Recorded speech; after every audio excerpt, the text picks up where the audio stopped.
Welcome to the NBA Coast to Coast podcast brought to you by thelines.com. Coming to you from the West Coast, Josh Lander, joined as always by Nate Weitzer on the East Coast. And we have Playa Props here for you guys on a Monday. Full transparency, there are only 4 games tonight in the NBA, so limited options here. But we got a couple of them that we like for you guys so we can stay hot on these props for you this season. Make sure to like and subscribe to that page. You can check out the other couple games videos we have for you. So there's some pretty interesting Eastern Conference matchups tonight. Also want you to head to thelines.com. That's where you can check out all the great written content we have for you guys as things are heating up in the NBA. A lot more player props that we're picking for you guys as well up there on thelines.com. Mo adding his thoughts, Brett Gibbons. Definitely want to check all those out and use that odds finder tool we have up there. Make sure you're getting the best odds available to you on all these NBA player props and all your NBA bets this season.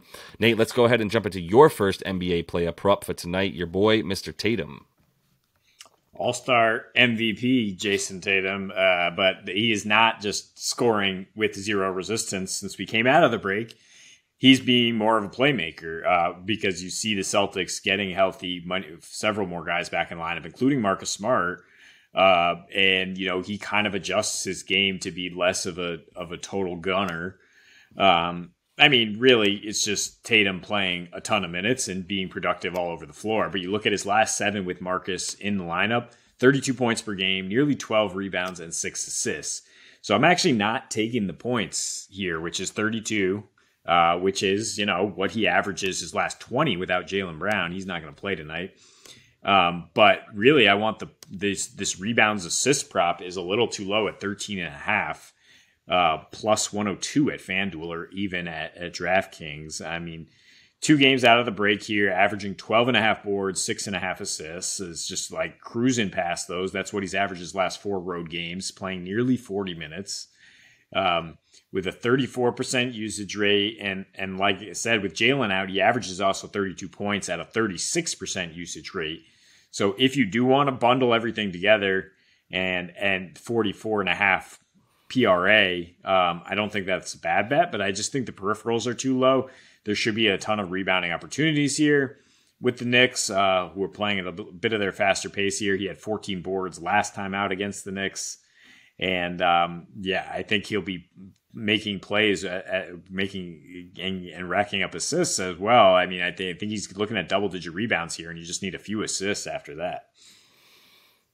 Yeah, it's just that the points are really high. I mean, everything's really high for him in this game, even though the totals are dropping on the game itself. But it's a good bet in terms of the value that you're getting on it. It's right around what he is averaging in these types of situations. So I think with the value on the return, it might as well take it since it's about at the line of expected output from him. So I feel pretty good about this one, though. An under in this Philly-Miami game.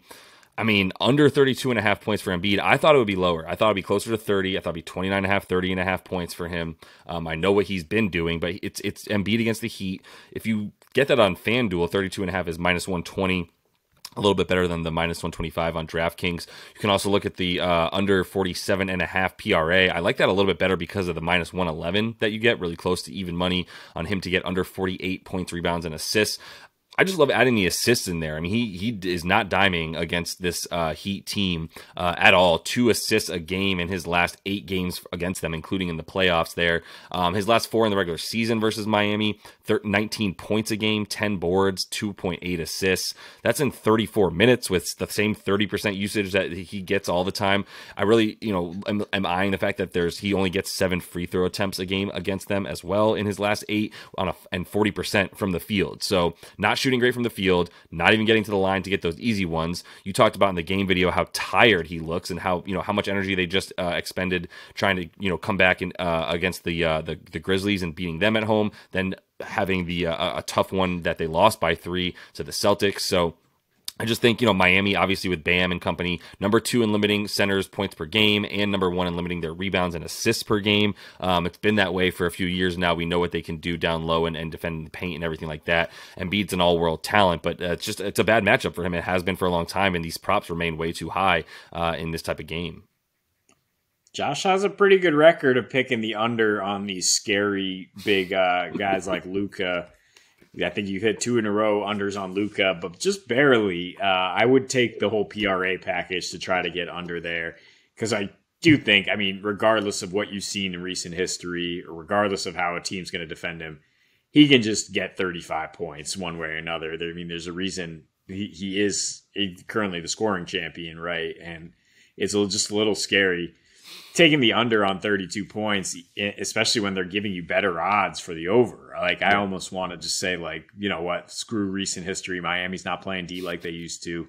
Embiid's probably going to get his 33. But I'm going with Gordon Hayward here, who's looks healthy for now. We'll see how long that lasts. But in his last 5, he's really turned up to be like sort of his all-star form of recent years. 22 points per game, 5.5 rebounds, 4 assists on a 24% usage rate, playing well enough that Terry Rozier's usage has dropped pretty considerably the last 2, where Charlotte, popped up and surprised the Wolves, and then also beat the Heat because they got Hayward playing well. So 16.5 points is pretty low for him. To hit 2 threes is incredibly juicy, plus 165. I mean, he's not a high volume 3-point shooter. He's hitting 1.5 in this 5-game span here, but at 57%. So, I mean, you're going to get some good looks against Detroit. Detroit, the second worst defense in the league on the year, third worst in terms of points and assists to small forwards. And the last 10 road games, a nice 123 defensive rating. So I think Gordo will continue to benefit from LaMelo Ball also playing extremely well and finding him, and that Charlotte offense starting to click here. Maybe it's a little different without Mason Plumlee, and that has something to do with it, but I think it's more just health for Hayward. Yeah, it's all health. I will not hear any slander against the Plum Dog on this show.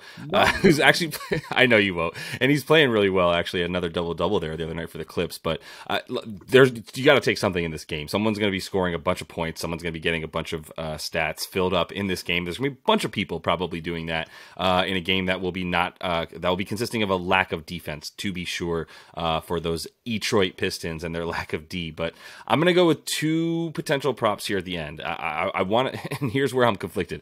I like Tobias Harris unders as well. You pointed that one out. You kind of pointed out both these to me, and I'm looking at RJ Barrett over or Tobias Harris under, and I think you could take either. And I'll start with the Tobias Harris under. Obviously, I just told you about a Joel Embiid under, but both these guys are ripe for that, to be honest. Tobias Harris not playing well in his last 9 games or so. His PRA right now, points, rebounds, assists combined on DraftKings is at 26.5. I think you actually get a little bit better juice on the same number there on FanDuel. Under 26.5, probably about 120, minus 120 on FanDuel for him to get that. His last 9, 11.5 points per game, 4 boards and 1.8 assists. His usage rate all the way down to 15.7%.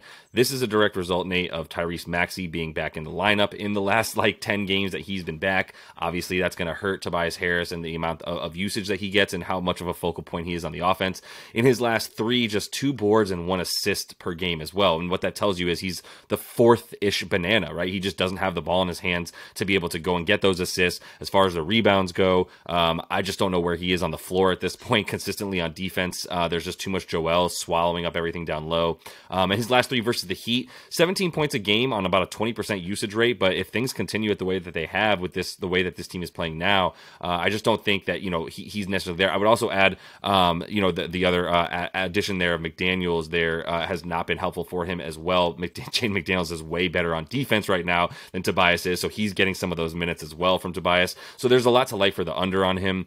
I'm just going to also say, you pointed out the over on RJ. The thought process there is that RJ Barrett against the Celtics has been just killer. 20 a game in his 11 career starts versus them, with about 6 boards as well. Shooting 43% from the field, but 51% from deep, making better than 2.5 threes there, Nate. Also better at home where this game is taking place, and also has gotten back into the really groove of the offense with a 26% usage rate over the last 2 months, really since he's come back from a bit of an injury there as well. So I think you got to like RJ at 17.5 points. Maybe you like the rebounds as well, 21.5 points and rebounds for him, same odds. But let's give everyone an extra pick here tonight. We got 5 for you guys. Which one are you feeling on those 2, if not both of them? Yeah, pull back the curtain and show that we were toss up on those last 2 picks. I also looked at Mark Williams for the Hornets while we're just like going through the whole brainstorm process.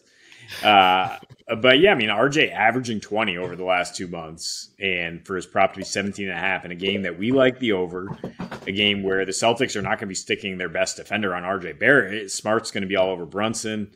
Rob and Horford are going to be all over Randall. And that is part of why RJ Barrett's gotten his and Tatum's gotten his on the other end, because neither of them are really stopping the other one. So I do like that. But yeah, I think the peripherals with Tobias Harris are just so crazy low to see him have like 2 rebounds or fewer in like 3 of his last 4 games. It's like, what are you even doing other than just, being a 3-point shooter? You're being like, we've already got PJ Tucker. We don't need you to do that too. And so I think taking his whole PRA while the odds are bad, it's totally worth going under on that. Yeah, I mean, PJ Tucker, I'm not going to say anything about that. But yeah, the minutes as well. I mean, just even in the last 5 or so for him, down to about 29 minutes a game. So like we said, not good stuff for Tobias as of late, even though the 76ers keep cruising. So that's all the time we have for you in this one, though. Make sure to like and subscribe to that page. We are going to continue coming back at you each and every weekday this season with our player props and a couple game videos. So until we see you next, happy betting.